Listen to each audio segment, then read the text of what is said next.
Plus de 280 000 unités vendues.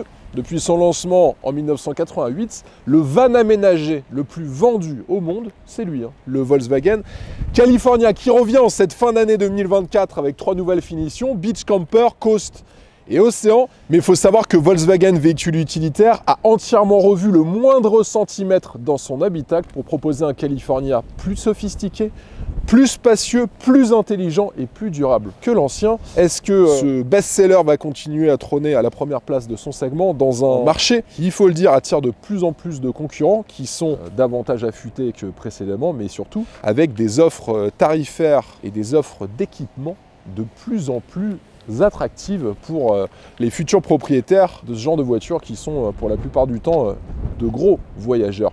Est-ce qu'il va donc pouvoir être détrôné? Sa réponse en fin de vidéo, bien sûr. Pour répondre à ces questions, je vais vous détailler toutes ses caractéristiques extérieures, surtout son habitacle, toutes ses fonctionnalités, ses technologies embarquées. J'irai faire bien sûr un tour sur la route pour vous montrer ses qualités, mais aussi ses défauts. Et puis je conclurai la vidéo en le comparant à tous ses concurrents. Sur YouTube, les amis, abonnez-vous, activez la cloche de notification. Pareil sur mes comptes Le Vendeur Automobile, sur TikTok et aussi sur Instagram. Abonnez-vous, je diffuse que du contenu exclusif. Les fans de voyage, cette vidéo, elle est faite pour vous. Donc restez bien jusqu'au bout de la vidéo. Vous êtes prêts? C'est parti.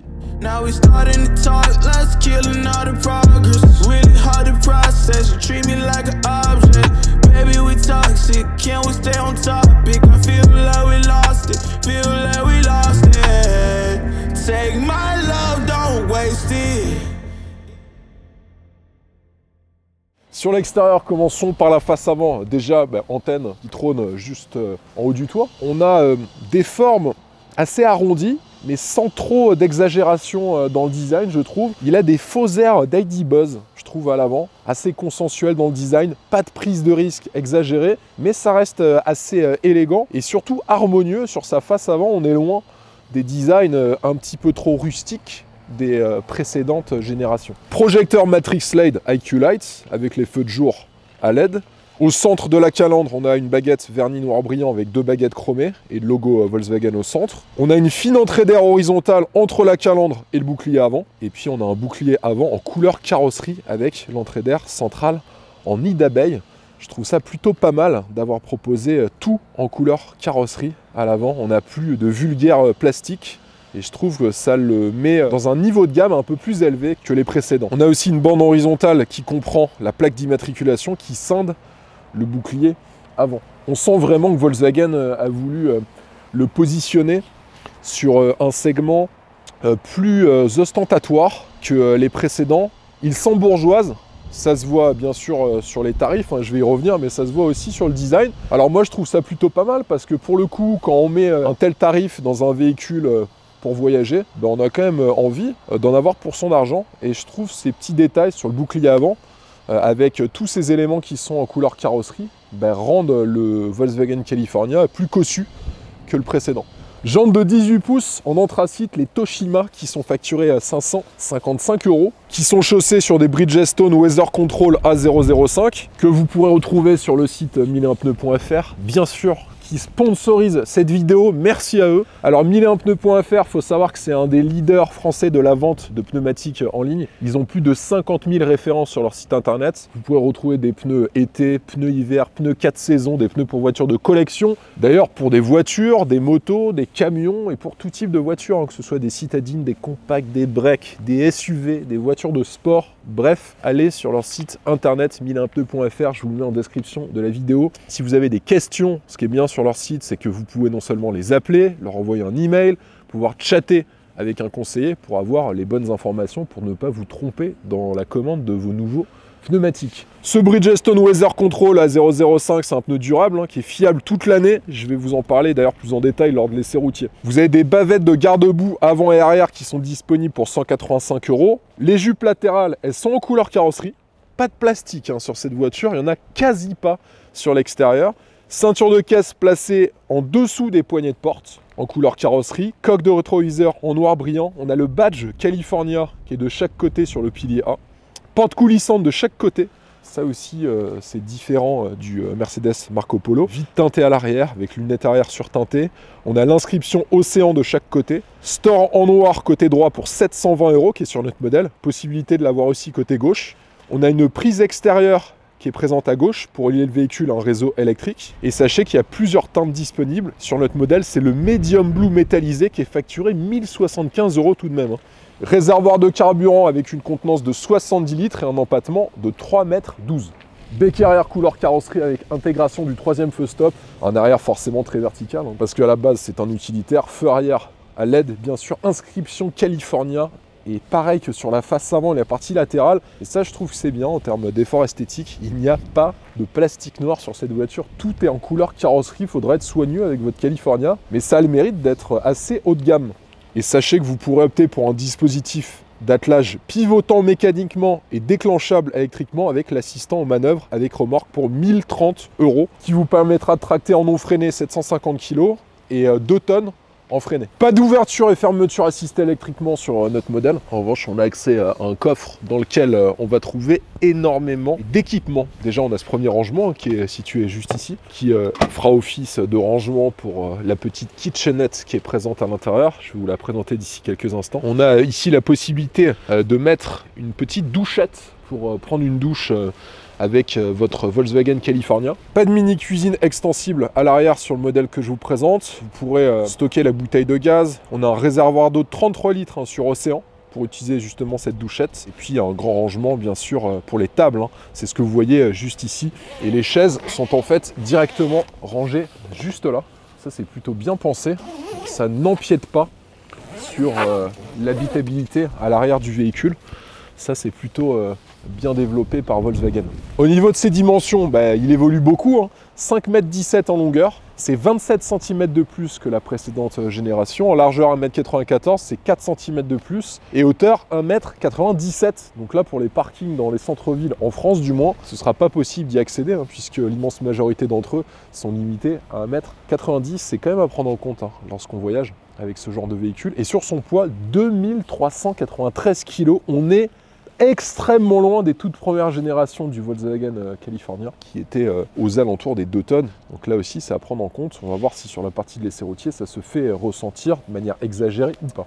Sous le capot, un seul moteur disponible. Alors je vous parle, c'est le 2 litres 4 cylindres TDI, 150 chevaux, qui est associé à une boîte automatique DSG à 7 rapports. C'est une transmission à double embrayage. Transmission aux roues avant, vitesse max 188 km/h. De toute façon, on n'achète pas ce genre de voiture pour ses performances. Bien que c'est toujours quand même agréable d'avoir un petit peu de répondant quand on a 2,4 tonnes sur la balance. Et consommation annoncée par Volkswagen, 6,7 litres au 100 km.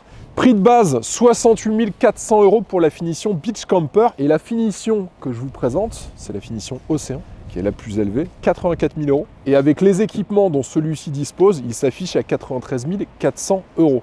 La très bonne nouvelle, c'est que c'est un VASP. Donc malgré ses émissions de CO2 à 177 grammes de CO2 par kilomètre, il est exonéré de malus CO2 et de malus au poids. Ça en 2024 et d'autant plus en 2025, c'est une sacrée bonne nouvelle. Et je pense que ça va peut-être relancer, du moins dans l'Hexagone, cette catégorie. Les gens vont peut-être se dire, au lieu d'acheter un SUV sur lequel il y a un malus au poids de 20-25 000 €, ce qui va très vite, quand vous êtes à ce poids-là, vous êtes à peu près à 25 000 €, sans compter le malus CO2, si vous y êtes assujetti. Je pense qu'on peut légitimement se poser la question, est-ce que ce ne serait pas cette typologie de véhicule exonérée vers laquelle je vais me diriger? On verra avec les ventes en 2025 de ce California, mais sur le papier, c'est fiscalement attractif. À l'arrière, un espace gigantesque, car lorsque vous déployez le toit, vous avez jusqu'à 2,11 m de hauteur. Donc même un basketteur pourra faire sa cuisine dans ce Volkswagen California. À l'arrière, on a des sièges qui sont très confortables, très bonne assise, d'ailleurs il faut le noter, avec la possibilité de les faire coulisser sur une longueur assez stratosphérique, puisque vous pouvez carrément les faire coulisser à ce niveau-là pour augmenter la place juste derrière. Vous avez des rangements qui sont juste ici, disponibles, là aussi assez profonds, et vous pouvez aussi les baisser pour en faire une couchette. Et là, il faudra juste les faire avancer de cette manière. Et là, vous avez la couchette qui pourra se déployer de cette manière. Il y a des rideaux occultants avec des systèmes d'occultation sur la fenêtre arrière et aussi sur les vitres avant, vitres latérales et même le pare-brise du véhicule. Tout a été très bien pensé là-dessus. Dans ce système d'obscurcissement, sur les vitres arrière, vous avez en fait une poche de rangement amovible qui s'accroche. On a une table pliante extérieure. On a aussi une prise 230 volts qui sont disponibles. Beaucoup de rangements, hein, plus le lit sur la partie supérieure. Sachez que le relevage du toit avec la fonction électro-hydraulique, plus le soufflet 3 couches en glacier bleu, ça coûte 2285 € sur notre modèle et vous avez en plus l'éclairage intégré. Les sièges, vous pouvez aussi les sortir, ils pèsent 24 kg chacun. Quand même ça, c'est à prendre en compte. Hein. Attention peut-être de faire la manœuvre à deux. Il y a des aérateurs sur les plafonniers. Hein. Cet écran de 5 pouces sur le montant arrière, côté passager, il permet de contrôler le niveau du réservoir d'eau et celui des eaux usées, commander l'éclairage d'ambiance, connaître l'état de charge de l'alimentation électrique, puis mettre en service le réfrigérateur ou le chauffage d'appoint. Il y a aussi un mode camping et ces options, elles peuvent être aussi commandé via l'application California sur votre smartphone. Et puis il y a énormément d'autres éléments, il y a 4 prises USB-C dans le compartiment arrière, un appui 2 fois de suite sur n'importe quel interrupteur éteindra en même temps l'ensemble des LED à l'intérieur. Il y a des batteries additionnelles qui permettent de tenir environ 24 heures en stationnaire. Ici on a aussi des placards qui sont disponibles avec des lumières à l'intérieur, vous en avez aussi juste derrière, juste là. On a bien sûr l'ensemble de ces commandes à LED qui sont disponibles, que vous pourrez déclencher avec ces boutons. C'est hyper complet, hein. Ça en est même vraiment très étonnant, tellement il y a de place. Regardez la place qu'il y a à l'intérieur, on peut vraiment se tenir à peut-être 2 ou 3 dans le California, regardez plutôt. Et en plus de ça, vous pourrez, si vous le souhaitez, profiter de la lumière extérieure en dézippant ces caches qui sont juste ici. Il y a aussi des aérations qui sont présentes. Là aussi, c'est de la même chose, vous avez une grande ouverture à l'avant, mais vous n'avez qu'un filet, hein. Il n'y a pas de protection, il n'y a pas de vitre, il n'y a rien du tout. Et là, vous pourrez profiter aussi de la lumière extérieure. Ici, on a accès à une gazinière et aussi un évier. Juste là, vous pourrez faire votre cuisine sans trop de soucis. On a un espace pour ranger vos couverts. Vous avez des prises 230 volts disponibles, prises USB-C, des rangements supplémentaires sont disponibles. C'est vraiment très bien agencé. Et là, on a un frigo qui est aussi présent. Et puis aussi, grande nouveauté, dans ce véhicule, vous avez aussi l'ouverture de l'autre côté, ce qui n'est pas le cas dans un Marco Polo. Et là aussi, en termes d'accessibilité, si vous êtes bloqué du côté droit, vous pourrez accéder du côté gauche. Et je vous assure que quand on fait du camping, pour l'avoir fait en Marco Polo, c'est pas trop d'avoir ce genre d'équipement. En tout cas, il est plus volumineux, plus long, il est plus large que l'ancienne génération, mais il est aussi beaucoup plus spacieux et technologique. C'est ça aussi, hein, l'énorme différence avec celui qui le remplace. On sent que le California est bien rentré dans une nouvelle ère. Contre-porte à l'avant avec beaucoup de plastique dur, mais on a quand même des plastiques de bonne qualité, avec des finitions simili-cuir juste ici au niveau des coudes. Les commandes aussi sont de très bonne facture. Revêtement de sol en plastique renforcé à l'aspect bois, hein, pour 535 €. Système audio de série, 8 haut-parleurs, siège avant sur notre modèle, ils sont chauffants, pivotant sur 180 degrés avec accoudoir intégré, et on a des garnitures de siège bicolore en tissu avec un dessin, un mélange. Inscription California brodée sur les dossiers, et on a des tiroirs de rangement sous l'assise. Les sièges sont très confortable. Sur le confort de l'assise, on remarque que les flancs des sièges sont pas du tout marqués. L'assise est large, le dossier aussi est large. Sur ces sièges, on sent qu'on est axé vers le confort. On veut faire du kilomètre avec ce genre de voiture. Et Volkswagen l'a bien compris. Même les appuis-têtes sont plus moelleux que les voitures que j'ai l'habitude d'essayer en 2024. En tout cas, je le trouve plus accueillant que sur la précédente génération, qui était déjà appréciée pour son confort. Celui-ci l'est encore plus. Pour 1325 € sur notre modèle, on a le chauffage stationnaire avec dégivrages du pare-brise. Chauffage d'appoint qui est alimenté au carburant, il faut le savoir. Affichage tête haute pour 1310 €. Écran d'instrumentation Digital Cockpit Pro qui est très lisible. L'affichage est vraiment parfait. Il n'y a vraiment rien à dire là-dessus. Volant en cuir multifonction avec les palettes qui sont de série. À droite du volant, on a la commande vocale, la navigation dans l'écran d'instrumentation, et à gauche, réglage du volume et aussi l'accès aux aides à la conduite. Sachez qu'il peut être chauffant pour seulement 160 €. Beaucoup d'aides à la conduite sur notre modèle. On a le régulateur de vitesse stop and go, la détection d'angle mort avec avertisseur d'ouverture de porte, le front assist avec système de détection des piétons et cyclistes, l'assistant d'évitement et l'assistant de braquage, et aussi l'assistant de maintien de voie lane assist. On a un système d'alarme anti-vol avec protection volumétrique, backup horn et protection anti-soulèvement pour 375 € qui est aussi disponible. On a 2 boîtes à gants, hein. Une supérieure qui est juste ici. Écran d'info, divertissement Discover Pro tactile de 10 pouces qui comprend Apple CarPlay et aussi Android Auto. On a des inserts décoratifs Dark Silver Brushed sur notre modèle. Climatiseur 3 zones AirCare Climatronic avec un organe de commande supplémentaire dans le compartiment passager. Et on a tous les boutons d'accès rapide qui sont juste en dessous avec les warnings. On a le sélecteur de vitesse qui est situé entre l'instrumentation et l'écran d'info divertissement, avec la commande de relevage du toit qui est située juste sur la droite. Un chargeur à induction qui est présent juste là, avec 2 prises USB-C juste en dessous. Frein de parking électrique, auto-hold juste là. Ça, c'est une commande qui vous permet de ne pas avoir appuyé sur votre frein lorsque vous êtes à un feu rouge par exemple. Et c'est surtout un gain de place par rapport à la précédente génération. On a un rangement juste ici avec 2 porte-gobelets et surtout un plancher complètement plat. Donc ça, ce sera pratique pour mettre vos jambes bien sûr quand vous êtes au régulateur de vitesse, mais aussi ce sera pratique pour ranger énormément de choses.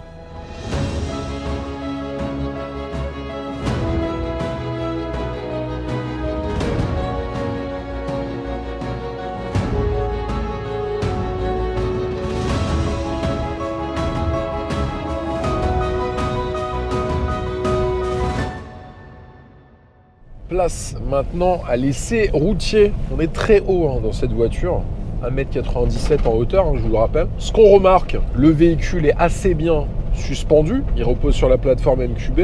Il n'y a pas de suspension pilotée par contre. Un petit peu dommage, il aurait fallu peut-être pour contenir un petit peu mieux les mouvements de caisse, l'effet de roulis, avoir accès à ce type de suspension ou des suspensions même pneumatiques aurait pu très bien aider à compenser ces mouvements de caisse et puis surtout freiner les effets physiques de ce poids, il faut le dire, tout de même très élevé. Alors bien que les suspensions fassent correctement le travail et qu'elles soient assez adaptées à l'utilisation, au type d'utilisation de cette voiture, c'est pas du tout une voiture avec laquelle vous allez adopter des rythmes dynamiques. Sur un rythme cool, un rythme on va dire de sénateur, vous apprécierez quand même la qualité de son amortissement, même si on a des effets secondaires au fait d'utiliser un véhicule aménagé, c'est que lorsque vous êtes sur des routes avec des chaussées très dégradées, bien que la suspension fasse correctement son travail, on a des bruits liés à tous les accessoires et équipements qui sont présents dans le véhicule. Alors quand vous êtes sur une route assez lisse comme celle sur laquelle je suis en train d'évoluer, vous ne le ressentez pas. Par contre, dès que vous commencez à avoir des trous, des aspérités sur la chaussée, vous sentez les équipements bouger sur l'arrière du véhicule. Il faut vraiment être sur chaussée bien dégradée, je tiens à le préciser. Sur la direction, on a une direction assistée qui a servi à la vitesse avec un diamètre de braquage de 12,9 mètres. Moi, ce qui m'a beaucoup plu avec cette direction, c'est sa facilité dans les manœuvres. On n'a pas du tout l'impression, lorsqu'on fait des créneaux, des manœuvres dans des espaces étroits, d'avoir un véhicule si volumineux. Donc ça rassurera ceux qui ont un petit peu peur de la prise de dimension, parce que la voiture, elle est plus large de 4 cm, plus longue de 27 cm par rapport à la précédente génération du California. On a des jantes de 18 pouces, c'est assez drôle. Quand on regarde le véhicule de l'extérieur, il est tellement grand et large et imposant qu'on n'a pas du tout l'impression que les jantes soient des jantes de 18 pouces. Et pourtant, le véhicule que je vous présente en est équipé avec ses pneus Bridgestone Weather Control A005 qui sont des pneus 4 saisons. Il faut savoir que ces pneumatiques, grâce à leur structure et leur construction, ils permettent une longévité qui est très élevée et des kilométrages là aussi qui le sont tout autant. Ils ont une excellente efficacité sur chaussée mouillée puisqu'ils sont notés A grâce à la technologie NanoProtec. Donc ça vous mettra en confiance, ceux qui utilisent ce genre de véhicule dans des zones où il y a beaucoup de précipitations. Et puis surtout, il est 3 PMSF. Vous savez qu'avec la nouvelle loi montagne, il y a beaucoup de régions de France qui, pendant une longue période de l'hiver, vous imposent et vous obligent à avoir des pneus qui ont ce type d'étiquetage si vous souhaitez circuler. Alors, bien sûr, il y a le côté juridique, légal, mais c'est surtout pour votre sécurité en fait. Vous le savez comme moi, le pneu, c'est votre seul contact avec la route, donc il vous apporte bien sûr de l'efficacité, mais il est aussi là pour vous apporter de la sécurité. C'est pour ça que j'en parle dans pas mal de mes vidéos. Et je tiens à remercier milinpneu.fr qui a sponsorisé cette vidéo. D'ailleurs, je vous ai mis en description de la vidéo le lien de leur site internet, donc cliquez sur ce lien si vous souhaitez changer vos pneumatiques. Sur le système de freinage, bon, là forcément, on ne peut pas faire des miracles, mais il est plutôt mordant et sécurisant. J'ai pas senti un freinage qui mettait pas en confiance lorsqu'on avait besoin de freiner de manière soudaine. On est sur un véhicule qui est sécurisant, c'est un véhicule Volkswagen. L'ancien California l'était. Il est difficile de vous dire si le freinage est beaucoup plus efficace. Il est aussi sécurisant que sur l'ancienne génération. Pour 190 €, vous aurez accès à différents modes de conduite, éco, confort, sport et individual. Alors ces modes de conduite, ils ne vont pas transfigurer ce moteur TDI de 150 chevaux qui a 360 Nm de couple. On a quand même beaucoup d'avantages à rouler en diesel. Bon, déjà, le fait de pouvoir rouler 700-800 km sans faire le plein, on est loin de ce que peut faire un véhicule 100% électrique. Et puis au-delà du kilométrage qu'on peut parcourir, parce que j'aime beaucoup avec les diesels, c'est pour ça que j'en ai eu beaucoup à titre personnel, c'est que vous avez un agrément de conduite grâce à la présence d'un couple moteur élevé qui est hyper appréciable pour le conducteur. 360 Nm de couple, et il est vrai, vous êtes sur autoroute, vous commencez à doubler un véhicule plus lent que vous. On a une force moteur qui est super appréciable. Et le seul petit défaut, je dirais, sur cette voiture, c'est le fait que ça manque un peu de puissance. Il aurait fallu peut-être mettre un moteur de 200 ou 240 chevaux avec peut-être 450-500 Nm de couple. Et là, je pense qu'on aurait eu le moteur parfait pour ce type de véhicule. Ça manque un peu de watts quand on est sur autoroute. À 130 km/h, on veut doubler un autre véhicule. Est-ce qu'on en a réellement besoin ? Je pense pas. Ces voitures ne sont pas faites pour vous emmener à des rythmes effrénés.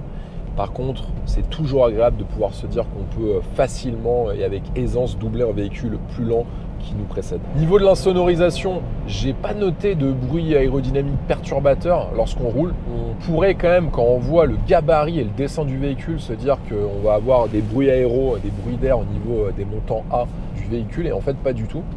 Ça a été bien dessiné. Il faut savoir que niveau motorisation, pour l'instant, c'est le seul moteur. J'ose espérer qu'il y aura peut-être des TDI plus puissants, mais il va y avoir, et ça a été annoncé, un PHEV qui reprend le même moteur hybride rechargeable donc que le multivan que je vous avais déjà présenté sur ma chaîne. Et je pense que là, ça apportera déjà plus de puissance. Un véhicule qui, je pense, va trouver son public, tant par l'augmentation de son habitabilité, ses technologies, sa sophistication. Il rentre clairement dans une nouvelle ère. Sa modularité, son habitabilité, ses technologies qui sont beaucoup plus au goût du jour. Volkswagen a réussi encore à perfectionner ce modèle mythique du California, et il est clair que les prix commencent à grimper de manière spectaculaire, mais pour autant, et on l'a vu ces dernières années, le secteur du van aménagé a explosé post-Covid. Il y a eu un petit ralentissement ces derniers temps, mais il continue à plaire à énormément de gens, notamment ceux qui souhaitent beaucoup voyager. Alors oui, c'est cher. À plus de 90 000 €, c'est cher. Ça reste un budget qui est quand même conséquent. Mais pour ce prix-là, vous aurez quand même l'un des meilleurs, si ce n'est le meilleur van aménagé du marché, qui s'est vendu à plus de 280 000 exemplaires dans l'histoire. Et ça, c'est pas rien. Je pense rouler dans un mythe, ça a un prix, mais il faut encore arriver à pouvoir le mettre. Est-ce que pour autant, cette nouvelle évolution, qui n'est pas une révolution pour autant du Volkswagen California, est cohérente par rapport aux concurrents du marché? Et surtout, est-ce que cette nouvelle génération va lui permettre de continuer à trôner à la première place de son segment? Ça, je vais répondre à ces questions d'ici quelques instants.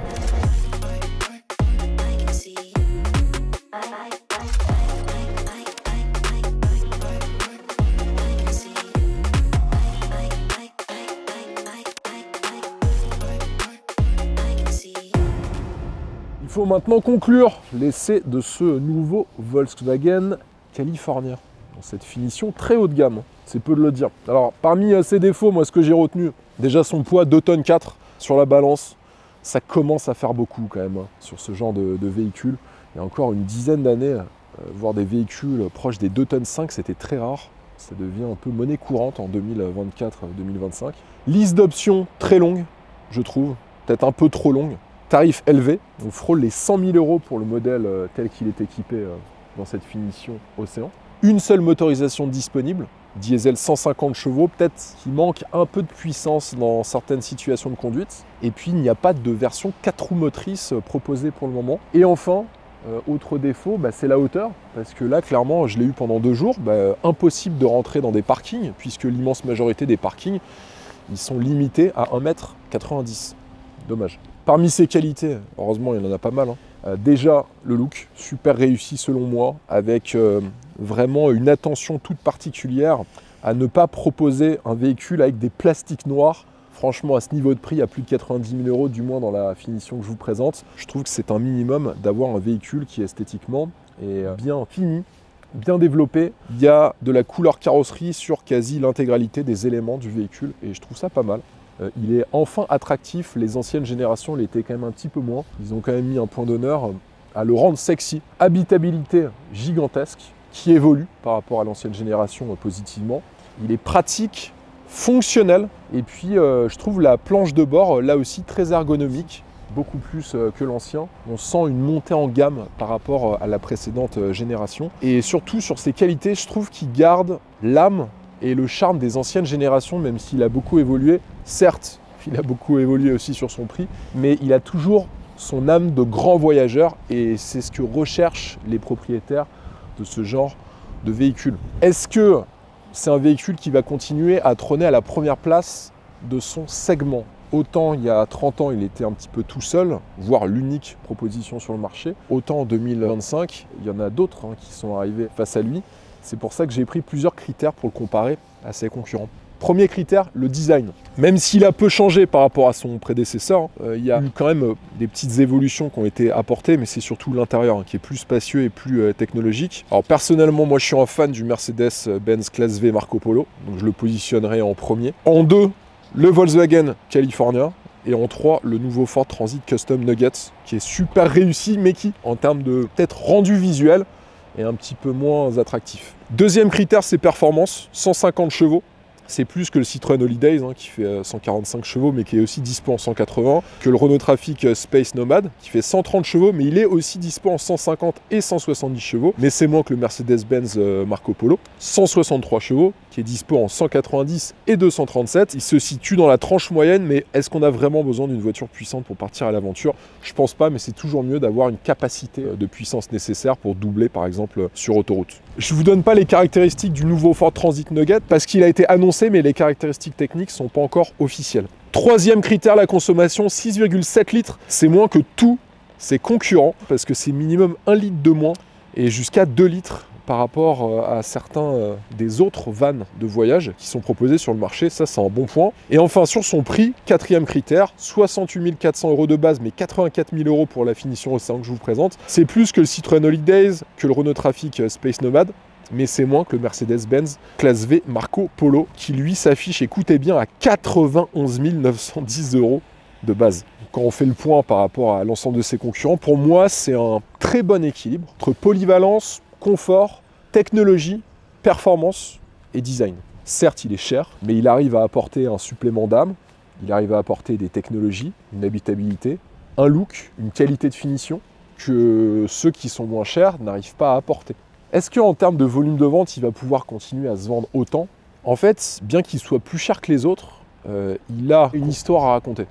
Ce qui n'est pas le cas chez les autres. Et même si, en effet, on frôle les 100 000 €, il y a un marché pour ce genre de voiture. Et moi, je pense que, du moins en Europe, il va continuer à spotter la première place de son segment, même si, à mon avis, des concurrents comme le nouveau Ford Nugget vont lui prendre des parts de marché et, je pense, ont de fortes chances de le doubler, car ils vont être moins chers, avec un niveau de finition quasi équivalent, et surtout un niveau d'équipement, une habitabilité extrêmement proche. Il y a fort à parier qu'il ne se laisse pas faire en proposant du 4 roues motrices, peut-être des motorisations plus puissantes, d'autres équipements, mais il va se faire malmener dans les quelques années prochaines, car bien sûr, c'est un marché dans lequel il y a beaucoup de valeur à aller capter, les prix sont très élevés, donc l'hégémonie qu'il a connue, bien sûr, ne sera plus, mais il va spotter les premières places du podium, ça c'est sûr, avec, selon moi, mais on verra si j'ai tort ou raison, une arrivée fracassante du Ford Nugget. Mais ça, on vérifiera dès la fin de l'année prochaine. J'espère que cet essai vous a plu, les amis. N'oubliez pas de vous abonner, d'activer la cloche de notification sur ma chaîne YouTube Le Vendeur Automobile. Et pareil, abonnez-vous à mes comptes TikTok et Instagram Le Vendeur Automobile. Je diffuse que du contenu exclusif. Puis moi, je vous dis à la semaine prochaine. Allez, ciao. I can see